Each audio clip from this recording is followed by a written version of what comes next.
If you have an interest in horses and love learning more about horses, the horse industry, teaching, or even managing your own horse business, then you're in the right place.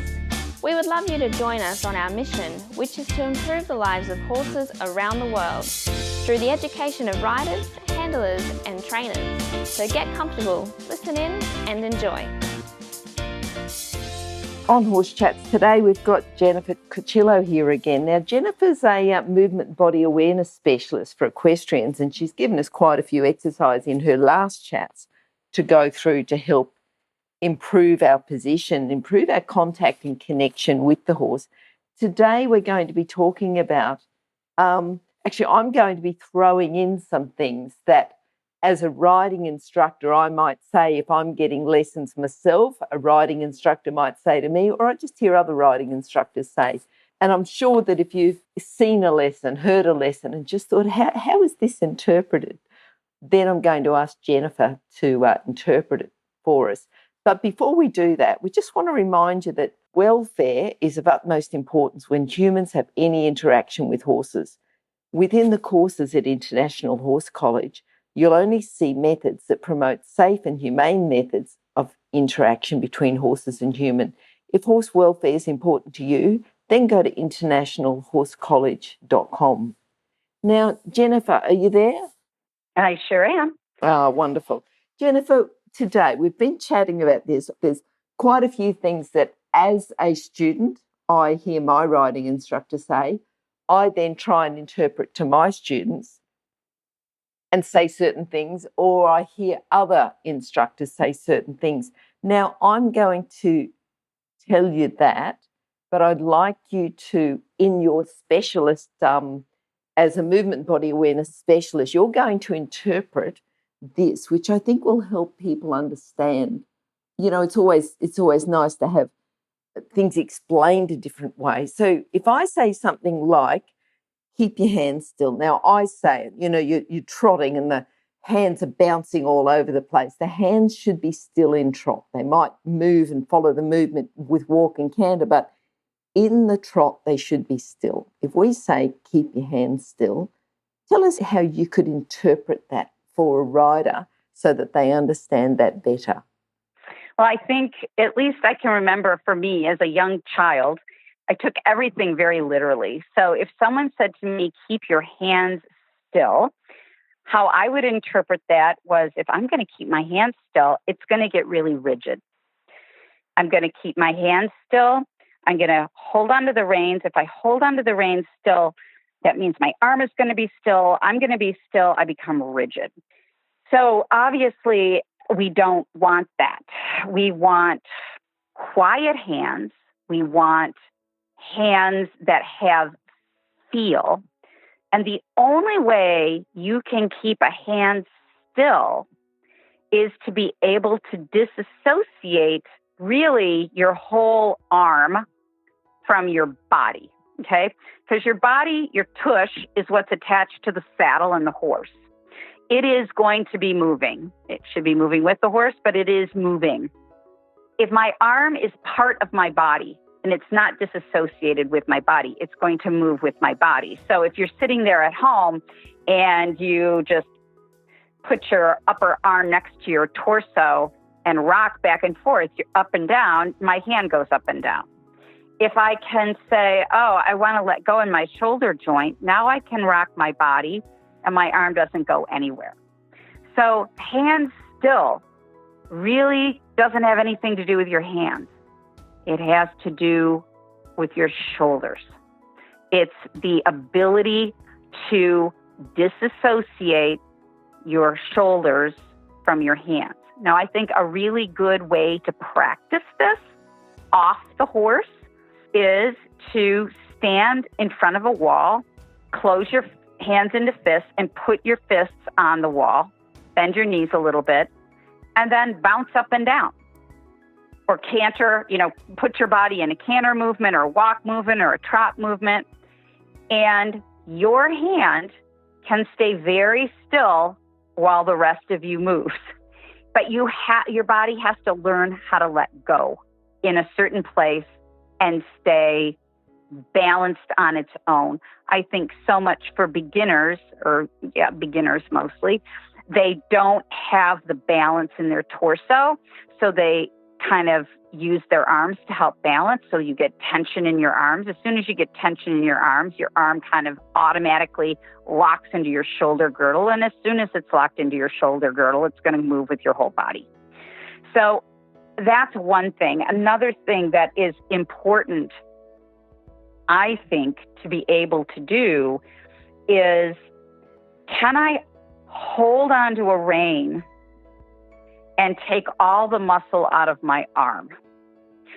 So in Jen's perfect world, if I have my arms in a riding position, I can close my hand. Without moving my bones, I can let my muscles go. And that's the feel I want. As soon as I do that, I can feel, you hear the term heavy elbows, heavy shoulders. That's what people are trying to talk to you about. They're trying to have you let go in your muscles so that your arm is hanging independently of your body. And if it is, then your hands can stay still.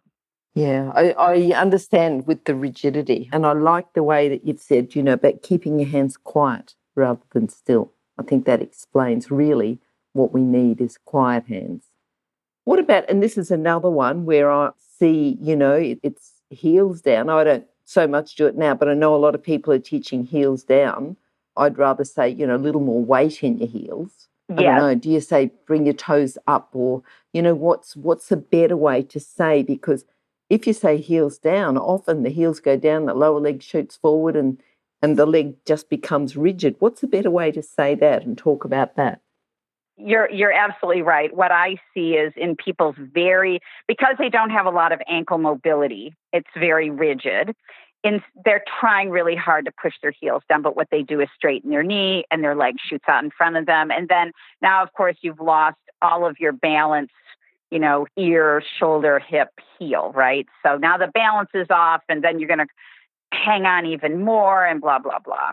So again, I like to envision, drop your weight. You can do that. Some people, again, I find at least a lot of the people I teach are such A-type personalities. If a little is good, a lot is better. So man, they are jamming those heels down, or sometimes pulling the toes up will help. But sometimes, again, they pull them up so hard that it just locks that heel. And again, I am looking for the cascading effect, that that slinky effect of energy and movement going through your whole body. So I will often say, allow your movement to fall through your ankles. It's really not your heels. It's really your ankles. Your ankles need to be able to be supple and move and be flowing and flexible. Again, the minute you lock anything into a position, it cascades up through your whole body, and stiffness is not what we want. Our horses want freedom, flow. Yes, we want weight low. We want weight down. But then I actually think of, a lot of para riders who may not have lower legs or feet. And your weight can be down and around the horse without a shove at the very bottom. So another good way to practice this movement is, I don't know if your clients, your listeners know what a Bosu ball is. It's a half of a ball. It's about 2.5 feet wide, and it's half a ball. And you can stand on it and do exercises on it. It's very bouncy. Or you could do it on a little trampoline and bend your knees a little bit and maybe think about the trampoline. That is the feeling you want in your knees and your ankles as you're riding. It's a flow. There is nothing rigid about it. If you have really rigid ankles, I think the best thing to do is to do some exercises off the horse. Sometimes it's your Achilles tendon. You can sort of pluck at that. The other thing that is often tight is your calf muscle. What you can do to help with that is starting up at the top of your calf, sort of on the right side and left side, grab onto it and kind of really push on either side and point and flex your foot. I don't know, 6, 7, 8 times. Move your fingers down, go all the way down your calf, and then go all the way back up to try to let your calf get longer and your ankle to let go. But just to tell someone to shove something into a position really is not very helpful. Yeah. The exercise, if people, I just thought the ankle exercise you talked about last time, where the hand rotates the ankles, that would have to help, wouldn't it? Absolutely. That's another great one. If you're just sitting there and let your hands move, or your significant other, somebody other moving that around.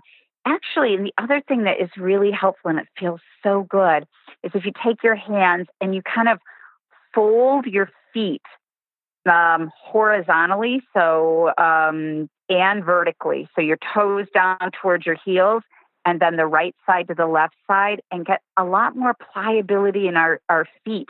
Because there's so many bones in your feet and your ankles, and they're all kind of connected together.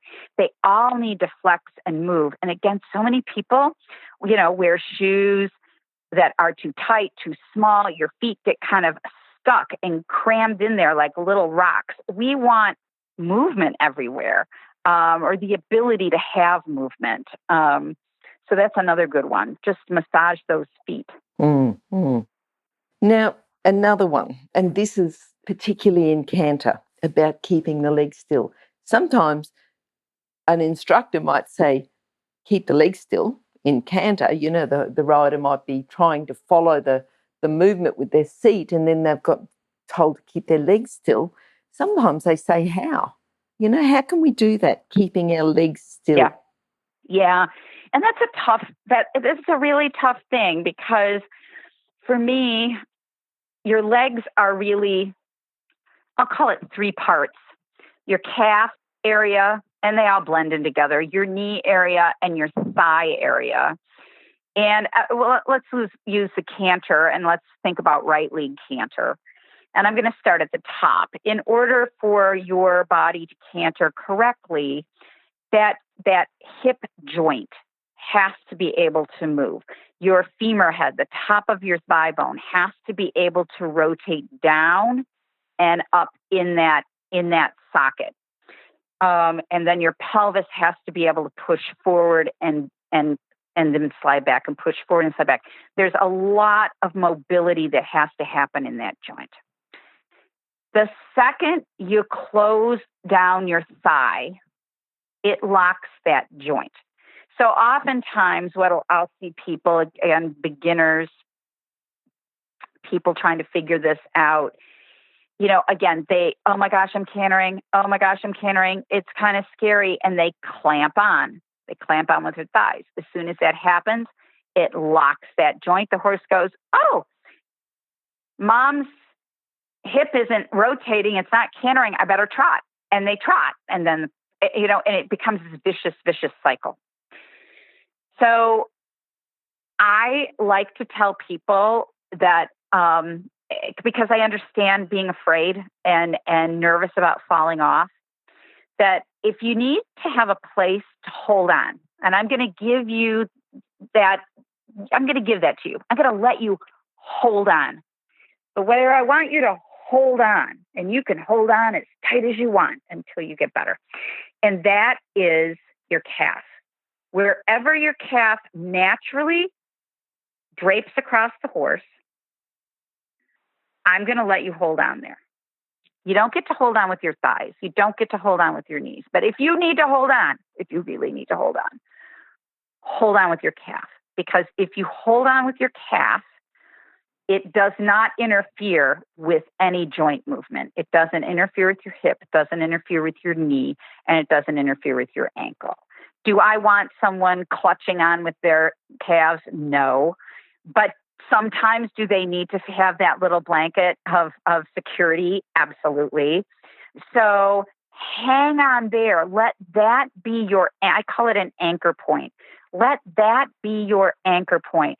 I also use that a lot of times. I'll see it with people learning to post the trot. They grab on with their lower thigh and their knee, and as they go up, their lower leg swings back, swings back, swings back, swings back. And I'll say, same thing. Look, your anchor point isn't quite right. Lower your anchor point. I'm going to let you have an anchor point there, but keep it in your calf, in your calf. And usually for most people, some people won't understand that. And I'll say, hey, feel right where the bottom of the saddle flap hits your leg. Hug right there, just right there, not any higher. Because then again, in the posting, it allows your hip joint and your knee joint to do what they need to do. So that to me is the best way to try to still a lower leg. The other thing that I have found that happens with a leg that is too tight, or that people want to clamp on with their inner thighs, is that their inner thigh tendons and muscles are tight relative to the outside of their leg. So I'll say, but you're gripping with your thighs, and they'll look at me and go, no, they're not. I'm not gripping. I'm not gripping at all. It's so unconscious.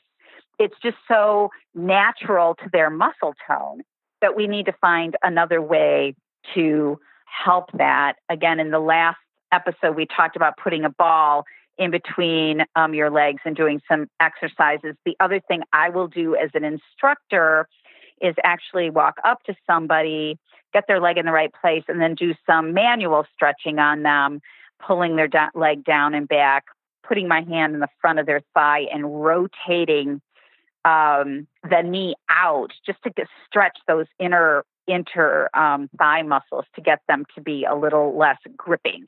Again, I think some people don't even realize they don't know what they're doing. So it needs to be a little bit of both. Just, we're trying to get rid of the rigidity, being rigid. But another one I find sends riders rigid is when they get told to sit up straight. How can we ask riders to sit in a better position, but without the rigidity? What can we say there to them? How can we explain that? I this is going to sound awful. I blame my mother and the military for this. My mother used to always say, stand up straight, you're slouching, stand up straight. And what you would do is, if you think about like a military posture, which is really not straight at all, it's a very arched back, chest is up. It's very rigid. It's locked knees. It's a very rigid thing. And so I think many people in their mind's eye interpret that as being upright. And I would actually say that it is an arched position. All right. So for me, and when I get people into this position, they'll always tell me, I'm leaning forward. I'm leaning forward. I'm leaning forward. And I'm like, you sit right there. Don't move. Let me walk your horse over to the mirror. And they look and they're like, oh, I'm completely straight.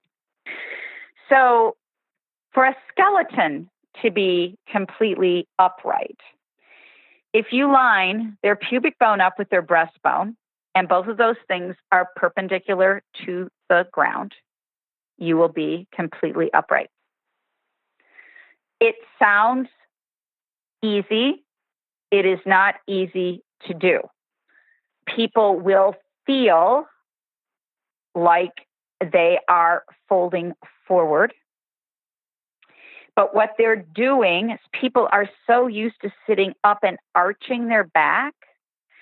So another good example of this is if people would stand up and kind of bend their knees and bounce a little bit. If you arch your back, you'll feel how awful that feels. It's like bang, bang, bang, bang, bang.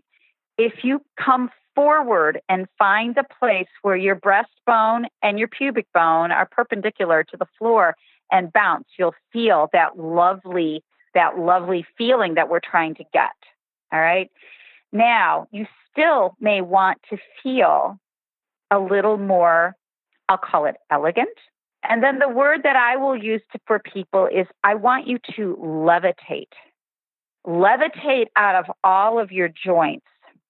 And if you sit even in a chair and you think, I'm going to levitate, what happens in your body, the tone in your body versus if I said, Glenys, sit up straight, is a very different thing. Very, very different. Now, for younger people, this person doesn't work. But for older people, I will tell them to look like and act like and hold your body like Audrey Hepburn. She was very upright and very graceful, but there wasn't anything rigid about her. And I have to say, I have not found a younger person that meets that same criteria. The other thing that has to happen in order to be upright is you have to have very strong abdominal muscles. If you try to sit up straight and arch, you'll feel that your belly elongates and your breastbone starts going up towards the ceiling. I need that breastbone down. Now you'll hear people say, I want you to ride your horse up the hill and I want your breastbone to go up. I get that, but it has to be in conjunction with your pelvis too. So both of those things is a very, very advanced move to be able to keep your pubic bone and your breastbone in alignment and shift that whole torso in an upward, slightly uphill balance. I want to get first upright, and then we can shift things around a little bit. The other idea of getting someone to sit up straight is imagine if someone grabbed your hair, the back of your head, not the top of your head, the back of your head, and lift it up. If you feel that, your spine gets longer. I want your spine to get longer. I don't want it to arch back. Okay, I'm just thinking because, you talked about the military posture and the breastbone, but that'd be chest up as well, wouldn't it? Yeah, chest up. It's chest up, which is kind of the next thing. And again, what I think is happening if we, sometimes I think it's hard as an instructor to go, where really is the problem? So I can envision a rider that's sort of slumping forward. Okay. I'm doing it right now. And someone says, bring your chest up. And you can bring your chest up and arch your back, but then my shoulders are still sort of slumping forward. What if instead, as an instructor, I see someone, I think they're slumping. And instead of doing that, we do let's take a shoulder a little forward, a little up, and way back.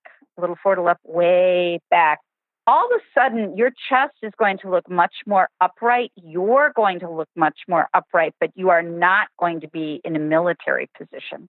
All right, the next one. We get a lot of riders and usually I suppose it's just natural to look at what you're doing. So riders, particularly if they're not under instruction a lot, not being told, they're riding around in seemingly endless circles or whatever, but looking down. They're not looking up, which becomes dangerous at a competition. If everyone's riding around looking down, it's, so you get told to look up. But are we, by saying look up, are we creating problems, or do we just say look up and then they learn to look up and there's no other problems involved? Well, here's the thing. All right, again, I'm all about movement in the spine, all right? And we're going to do a little experiment, all right? We're going to think about our pole, that occipital joint, that little indentation in the back of your neck. And we're going to think about what your neck feels like, okay? So first of all, I'm going to look down. I'm going to look down at my feet. And I feel tension in the muscles just below my occipital joint. Do you feel that? When you look down, there's a little tension there? Yep. Okay. All right. Now I'm going to do the opposite. I'm going to look way up at the ceiling. And you feel there's tension in your neck, right?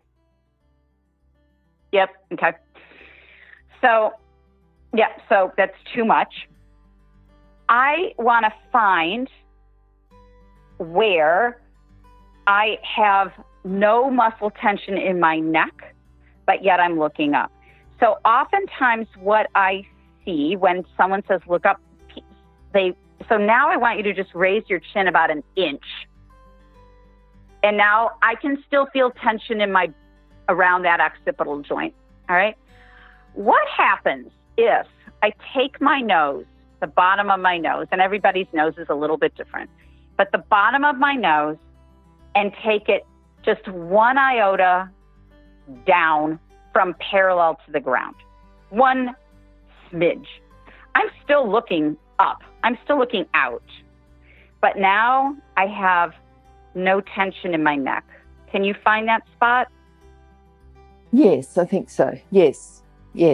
Okay.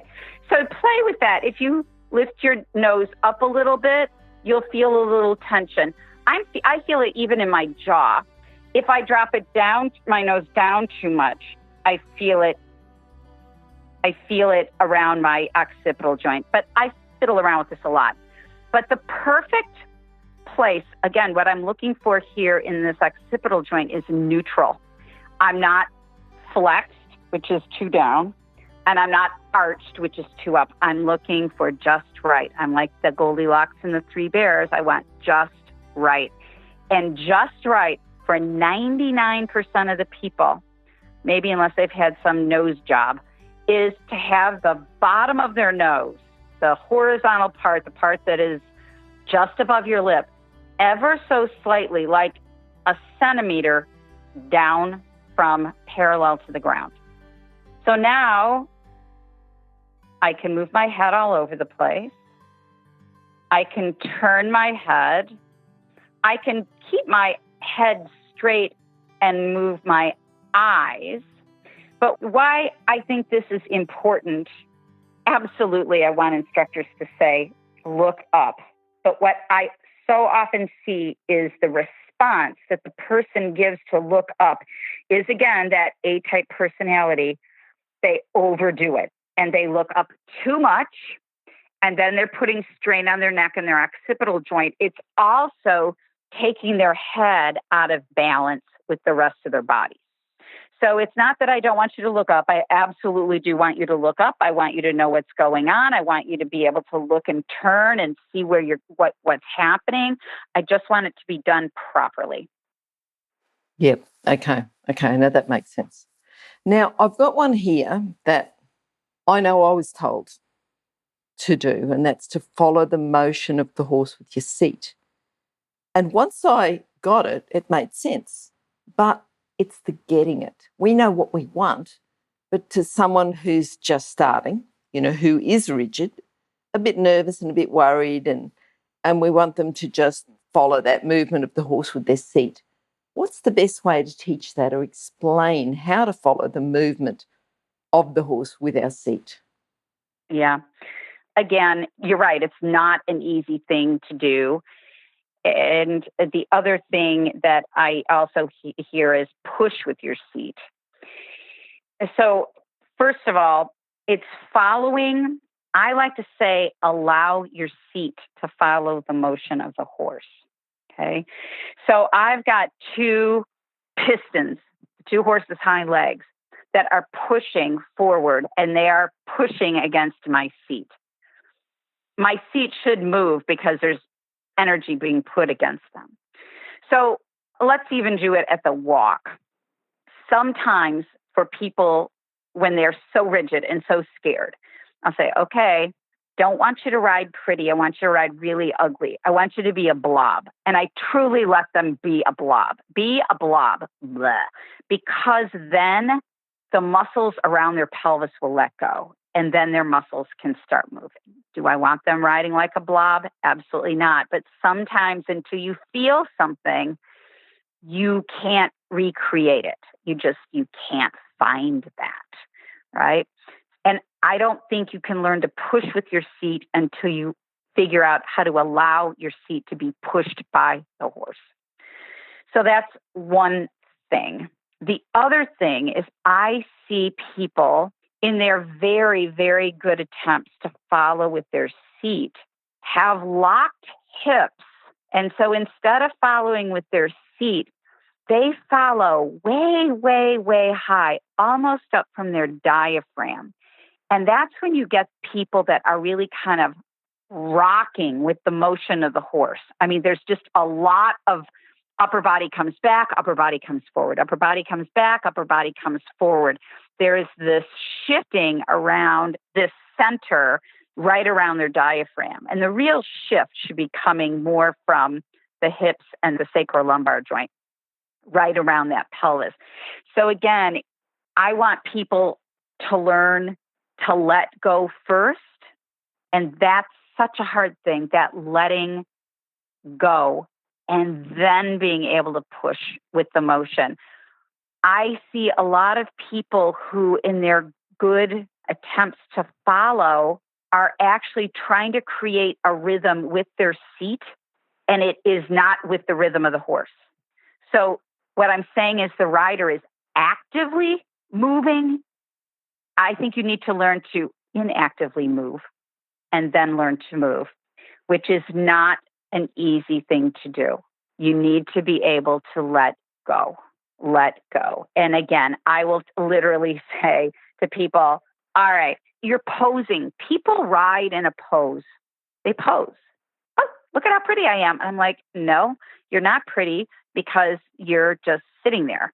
You're not with the horse at all. Ride as ugly as you can be. Let everything go. Just pretend I'm not here. Just almost collapse so that they can figure out how to move with the horse. Then you can kind of bring that back up. But actively telling people to follow the motion, I have a hard time with. I think it's allow your body to be moved by the horse. I think that itself is just a much more relaxing way to think about it. You know, instead of saying this is what you've got to do, you're just saying allow it to happen. Right. And I think so often with people, I tell people the hardest thing to learn about riding is how to do nothing well. And what I mean by that is that sometimes, again, good attempts, they're aiding a horse without even meaning to. So again, there's rigidity there. There's a collapse. There's whatever it is. You have to, I think that's why little kids who, they've learned to ride on ponies bareback, they get it because they're just relaxed and out there having a good time. And then when they're older, they start having a lesson. But they learn how to just go with the flow. When you're an adult, letting go and going with the flow is a tough thing. So giving yourself permission to go with the flow, to get your body. And the other thing is, in terms of using your seat, we've talked about this before, if your pelvis isn't in the right place, it's going to be almost impossible to get to.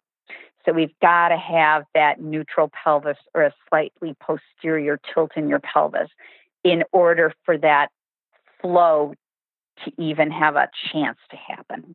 Yes, and I think if anyone's interested in going into that a lot more depth, go back to Jennifer's previous chat where she talks about exercises to help with, where to put yourself in the saddle and exercises to find that spot and to become a bit more flexible around that. Jennifer, following the motion with your seat is good, but what about following the motion of the horse's head with the hands? What can we say there? And I'm kind of say exactly what I just said about the seat. I think I watch people who actively are, especially at the walk, pumping with their arms or at the canter. They're pumping. That's not following. That's pumping. That's being active. What happens if you allow the horse, I'm going to say, to hold your hand? So the horse can hold your hand with his mouth, essentially. He's holding the bit, he's holding your hand. And kind of like if you were walking down the beach, holding a little kid's hand. You're walking down the beach or walking with your best bud. You're walking and there is, your arms move. Your hands are moving. There is a movement there, but you're not actively moving your arms. That would not be pleasant, not for anybody. But as one person moves, the other one kind of moves with. So what if it's the horse that's moving your arm? The horse that's moving your arm. The horse is taking you. And frankly, to me, we talked about this earlier on how do I keep a still hand? I have to be able to disassociate this whole arm complex from my torso. I also have to have very elastic elbows. Let me change that. I have to have the ability to have them be elastic. If my shoulder, my elbow, and my wrist are elastic and the horse's head moves, my arm is going to go with it. And as it comes back, it's going to spring back. It's being taken and it's allowed to come back. It's an allowing motion. It's not a forcing motion. Now, as you get to be a better rider, maybe a pre-St. George rider, or maybe even a second level rider, and you're going to an extended walk, and you are actively using your seat to ask for more walk, your arms, because the walk gets bigger, there's going to be more motion in that arm because it's following, but it's not pumping on its own. It's allowing. It's being taken and it's coming back, and it's being taken and it's coming back. So it's again the thought of allowing something. And again, I really like the whole idea of what does it feel like to hold somebody's hand while you're walking down the beach? What does that feel like? And that's the feel I want as that horse is moving its head. I'm there with them, but I'm not being active with it. Otherwise, you're going to get some rigidity in those joints. And you can tell I'm not happy with rigidity. I want tone in your muscles, but elasticity in your joints. I suppose that's similar to hold, don't pull. Is there something else we need to talk about with the whole hold, don't pull? Yeah. And it's so easy. I can remember as being a kid, my instructor saying, hold. Well, I would hold. And I was holding, man. I was holding. And I was like a little rigid ball. Okay. That's not holding. That is actually pulling. So again, I want to do an experiment. If you're sitting in a chair that has a back, and you can put your upper arm against the back of the chair and your forearm is at a 90-degree angle to your upper arm. Okay. I want you to just slightly press, don't pull, press your upper arm into the chair. You'll be engaging your triceps a little bit. And I would also want you, and let that go, and then press again. And feel when you do that, you get a little bit of reaction into your abdominals. Not a lot, but there's some there. Do you feel that? Okay. Now I want your elbow so that, we can do it. You're going to make a fist with your hand, sorry. And instead of thinking about pressing your upper arm into the back of the chair, I want you to pull back with your hand and relax. And then pull back with your hand and relax. So what is the difference in the quality in your torso between pulling back with your hand and your arm and pressing back into the back of the chair? Do you feel that? Yeah, I think so. So pulling back is going to just make us a bit more tense, and it's a pulling sort of a motion. Whereas Right. just pressing, it's picking up, you've got the feeling, you can feel it there, but it's not an opposition type feeling. And it's hard sitting in a chair. If you were standing up and doing this, and I was saying, pretend you're pushing into something versus you go ahead and pull and your elbow comes behind you, it's very, very, very difficult when you're just pulling to access your abdominals or your whole torso, your whole core. When you press with your triceps, back into an imaginary wall. Your arms don't go behind you. They just press. It's an isometric.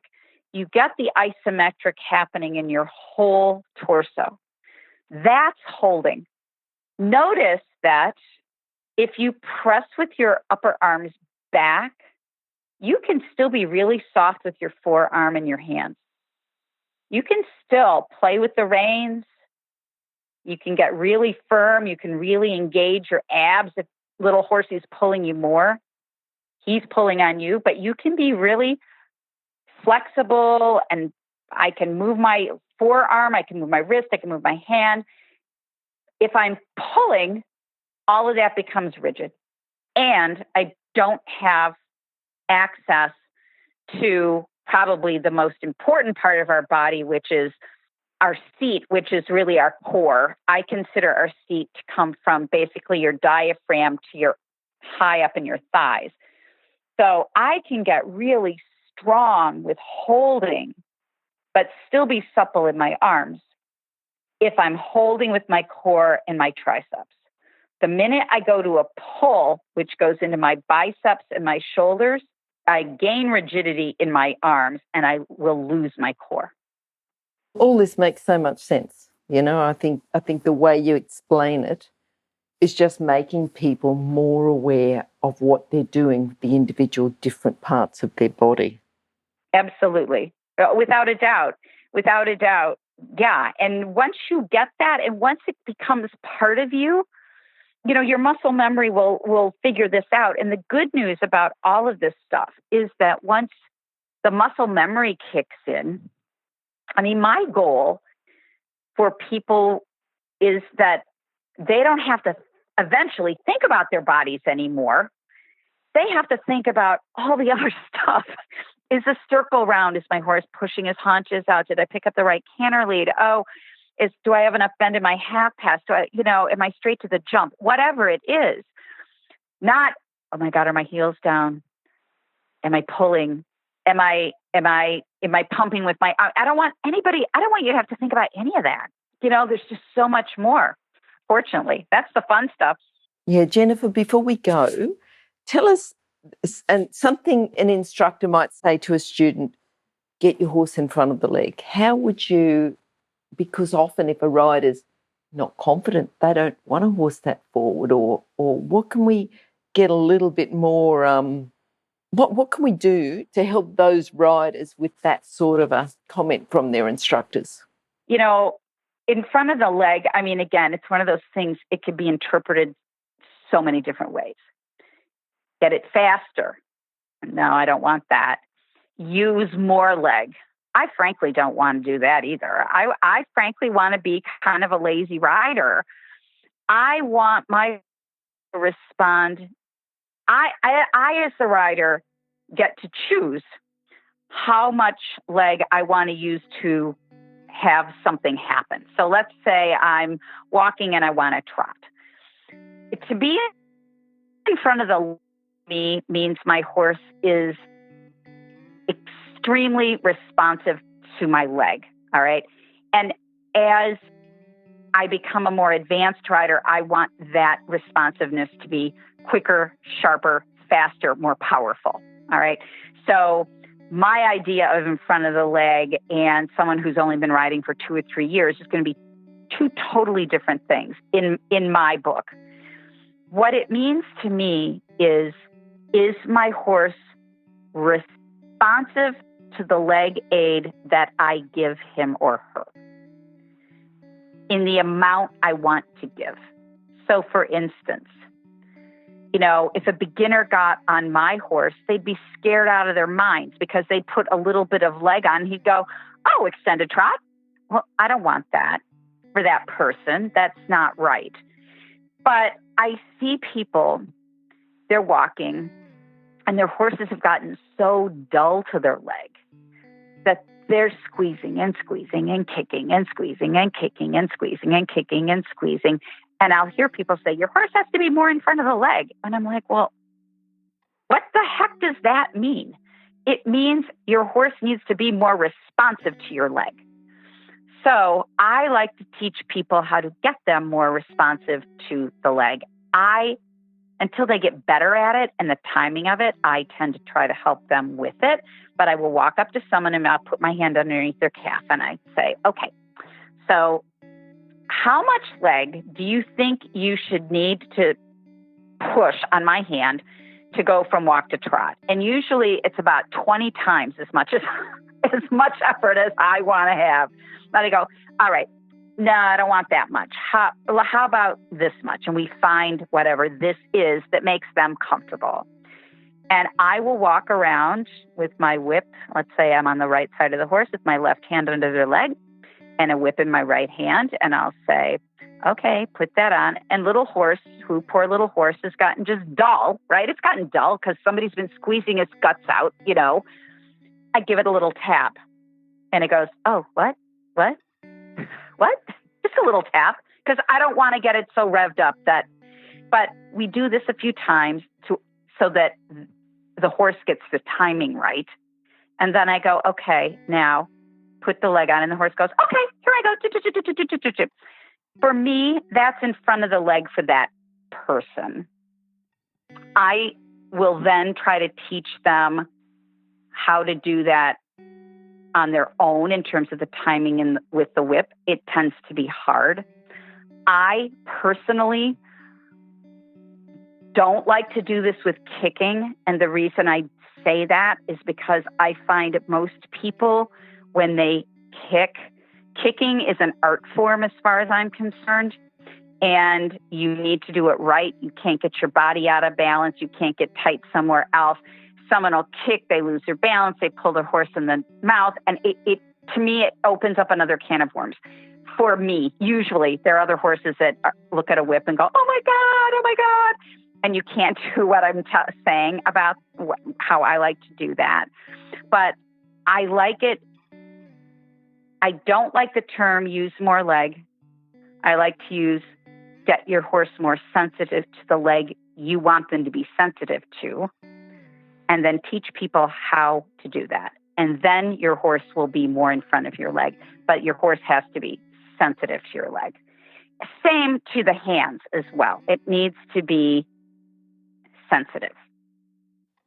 Yes, and if the horse does respond to the leg aid, that also puts the rider in a different position because they can actually sit there and focus on their position rather than feeling like they've got to kick their horse along every single stride or... Right, begging. I mean, I just don't want to work that hard, and Yep. And to me, that is just not a fun horse to ride. And you can have a super safe horse. They learn to, if mom isn't squeezing, then I walk, or if mom isn't kicking, then I walk. You just have to essentially retrain them, which takes about, usually about 30 seconds. Oh, you mean I'm supposed to keep going? Yes, I do. But that's hard to do when you're a beginner or even an intermediate horse or on a new horse or, whatever that is. But responsiveness to the leg as opposed to the term more leg or get in front of the leg. Your horse should be taking you with him. You should not be pushing him along. Jennifer, I think all of these, it's been great. Throwing some things in at you saying, well, this is what a common command, for an instructor is, and then you've been able to dissect them down and go into a lot more depth about what's really required. So I think that's been great.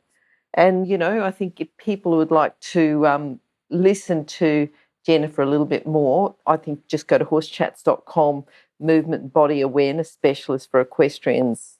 If they probably movement body awareness, go and search for Jennifer. There's quite a lot. Kotylo's a little hard to spell, so we won't worry about that. It is Kotylo, but otherwise, if people would like to contact you direct, Jennifer, what's the best way? Well, worldwide, it is probably email, and that is jkotylo@yahoo.com.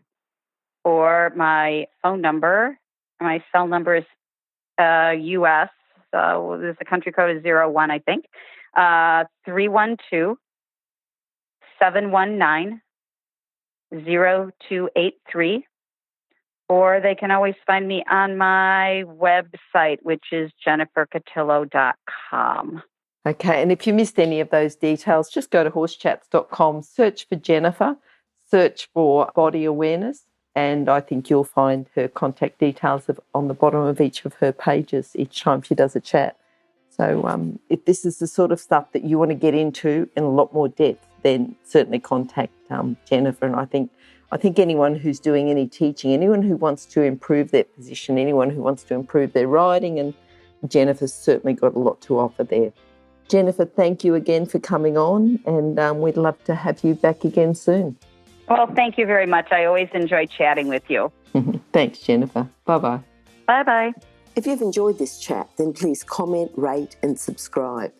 If you'd like any changes or recommendations for guests, then please contact us through horsechats.com.